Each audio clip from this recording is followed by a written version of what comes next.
Reach to Teach is a series of 6 online sessions developed at the George Washington University by Professors Heller, Hoffman, and Taragas under a grant from the Department of Defense.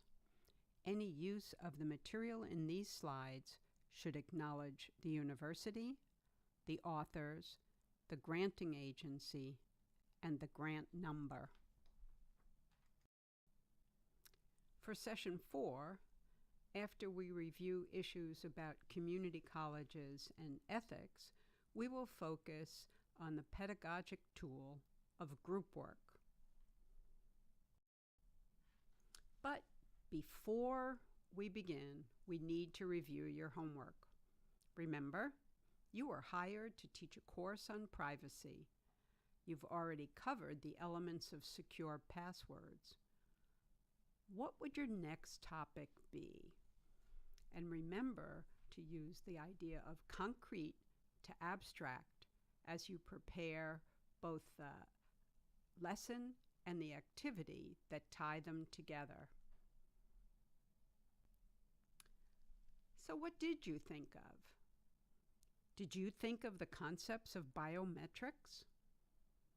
If you did you look at fingerprints as a concrete item? Did you show people how to capture their fingerprints?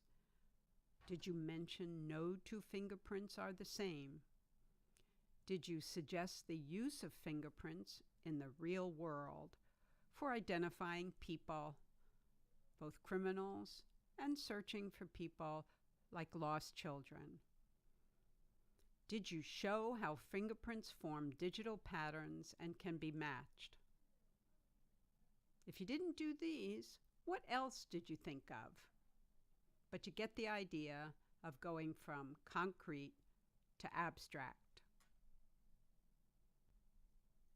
Let's look at our objectives for today's session.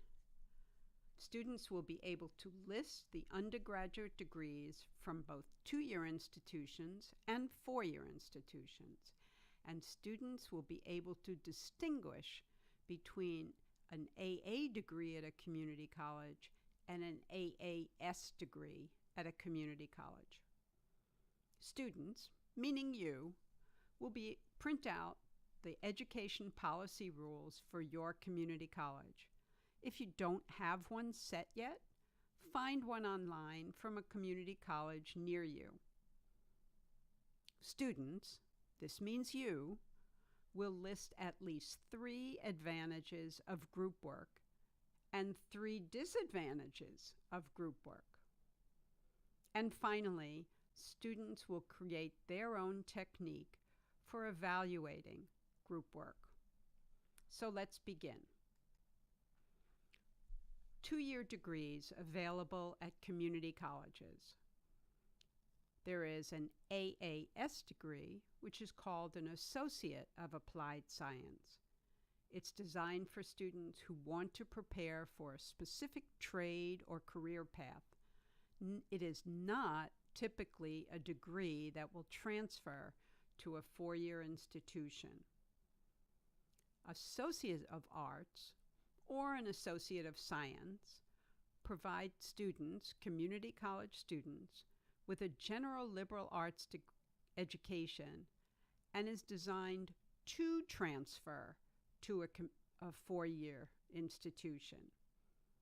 And the Associate of Science is quite similar, though it doesn't focus on a liberal arts. It focuses on the science, but it is designed to transfer to a 4-year institution. And as we heard in the previous videos from sessions 2 and 3, the challenge of transfer is a big one. 4-year institutions, on the other hand, offer Bachelor of Arts and Bachelor of Science, where they focus on the majors. It is not a general education in and of itself, but it lays down a general education with a focus in the arts, or a BS, which focuses in the science and engineering. The general education component that includes several general education courses, has usually math, English, foreign language, humanities, natural science, and social science, and then major requirements and electives. So you can see that the 2 degrees from 2-year colleges and 4-year colleges are structured differently, but that if a student is at a 2-year college and focuses on the general education requirements, getting their basics in math, English, humanities, and some science, they can prepare to transfer smoothly. The key to transfer is to communicate early between the 2 institutions. Knowing the types of degrees is only the beginning. The real question is, why choose one degree over another? Why choose a Bachelor of Arts or an associate's degree or an associate's degree? Watch this short video, which raises quite a few questions or concerns to ponder. Once you've finished watching it, we'll move to the next slide. Let's talk about ethics and policies.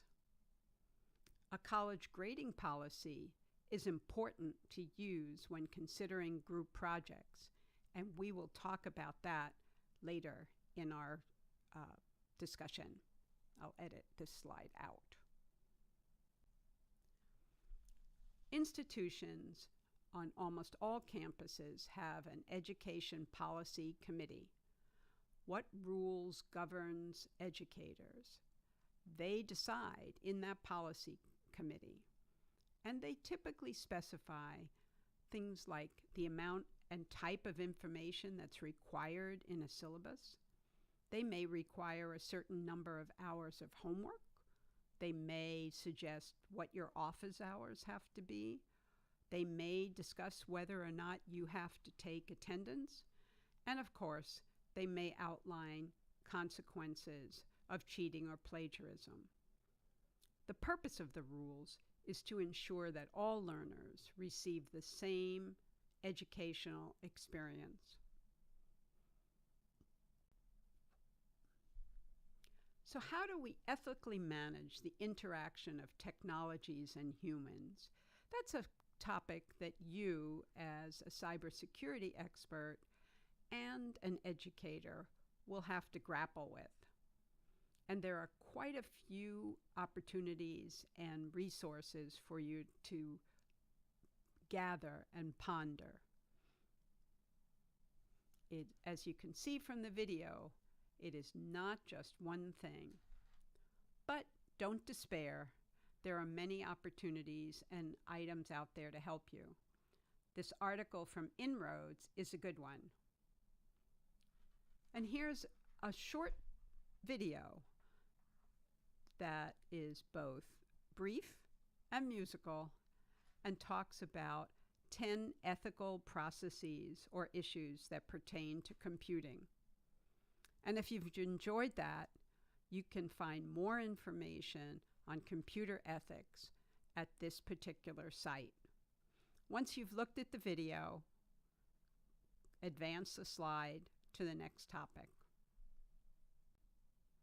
And here we are at our major topic, group work.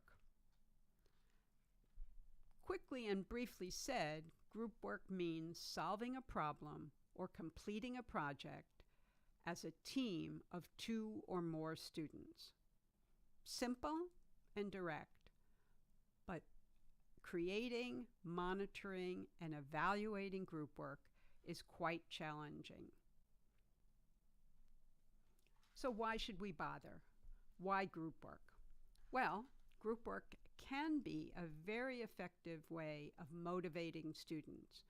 After all, the work world is quite similar in that we do many projects as a group. Group work encourages active learning. Students have to engage. They can't just sit back and listen to the lecture. Group work helps develop critical thinking skills, communication skills, even decision-making skills. And I've already mentioned that it emulates an authentic working situation. But if you do not plan and facilitate the group work project carefully, students can become extremely frustrated, and students and instructors alike feel the group work project's been a waste of time. This video captures the essence of those thoughts very well. When you've finished watching the video, move on to the next slide. So what are the challenges? Working in a team is not easy and has some serious challenges. This video and the next one are a bit amusing, but they highlight all of the issues related to group work. That means they capture those members of the group who don't work and those members of the group that work too hard. Once you've watched both videos, you can advance the slides. So, to lay out a good group work project, you need to prepare for group work. And I'll tell you what that means in a minute. Design the group activity itself, introduce it, monitor it, and end it. So preparing for group work sounds like, oh, I should just say, we'll have a group project and assign teams. Well, maybe that's not how you want to do it. Maybe you've looked at your class and you know you want to create some teams of mixed ability. You don't want all of the A students in one team. Or maybe you do for another reason, and you will make different requirements for different teams. But preparing for group work also means having provided the students with enough resources on how to solve a problem, where the problem lies, what tools they can use, what programming tools they might use, what resources are available. And then you can design the activity. Maybe the activity is for the group to create an app that teaches young students how to design a good password. And you need to introduce the activity to the whole class and make sure all of your expectations are clear. What you expect from the group, the app, the documentation, changes to the documentation, what everybody did in the group, whatever your expectations are need to be clearly and carefully included in the introduction of the group activity. Monitoring the group task, I think, is a very important part of a group project. After all, this could very well be the first group project these students have done. And you know the expression, you have to go somewhere to know how to go somewhere. Well, maybe they would do their group project the way students often do and put it off all till the end. But that doesn't work with a group project, especially because a group project is usually a large project, and because not everybody in the group might be of the same bent to put it off. So having little check-ins or status moments might be a good way to monitor the group task. And ending the group task. There's got to be an end, because most projects don't lend themselves to a clear I'm done. There's always a moment of adding a little bit more or changing one more thing. So have a clear ending for everything that needs to be included. Here's one student's view of group work. So listen to Rebecca, and when you've heard her chats about group work, you can advance the slide. I've had classes do group work that's been really, really helpful and then not so helpful. Um, Two classes in particular I'll use as my examples, where in one class I had group work that was not a one long group project that went throughout the entire semester. It was just most days we'd break into little groups that'd be different, it would never be the same, and we would just go over our work together. We would do some work together, but mostly it was review the work we had already done, and then we would report it back to the professor after that. And I felt that was really helpful because it's always nice to have feedback before talking to the professor, just because you want to show your best work.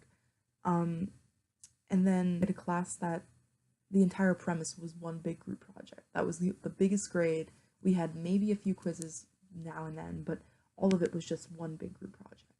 So that made it really difficult when the professor was really hands off with the entire thing, because that meant that my professor never checked in on how the group project was going, on who was doing what work. There was no evaluation on your group members. It was just hand in the project. You guys will all be graded evenly on it, assuming, and the assumption is that you guys put equal work into it, even though that definitely wasn't what happened in anybody's group. There was always somebody doing the extra work. And in the case of my group, it was definitely me, and that affected the classes I hadn't. It was I did way more work for that class than I should have had to. So I think that group work can be really, really helpful if done in the proper ways. And of course, now it's time for your homework. Group work is a good way to provide students with professional skills, but it's often really hard to judge who did the work in the group and who deserves the credit. So this time your homework is to do a little research on group work.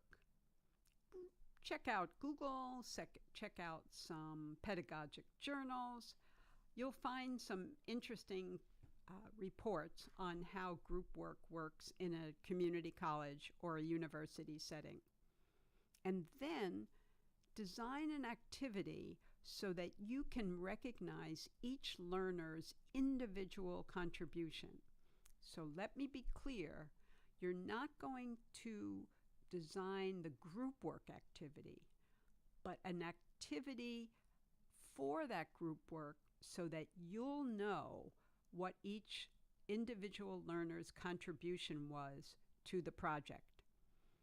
And in the next lesson, I'll give you some ideas as to what that might be.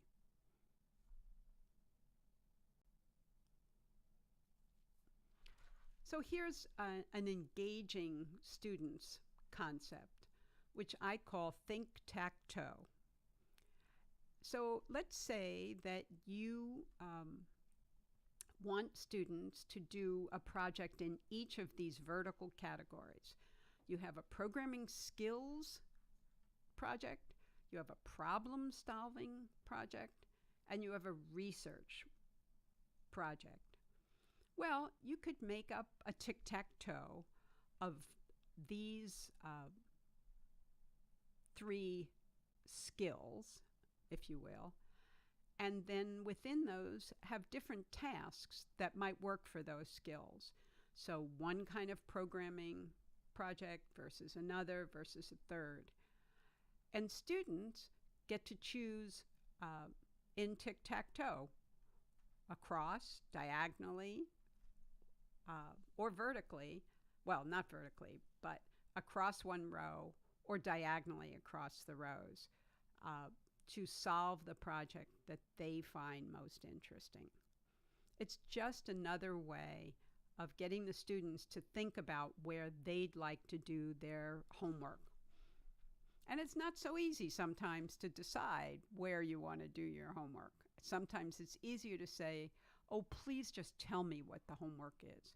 But engaging students often means just changing things up. And here's some references on group work and a little history on ethics. And we'll see you next time.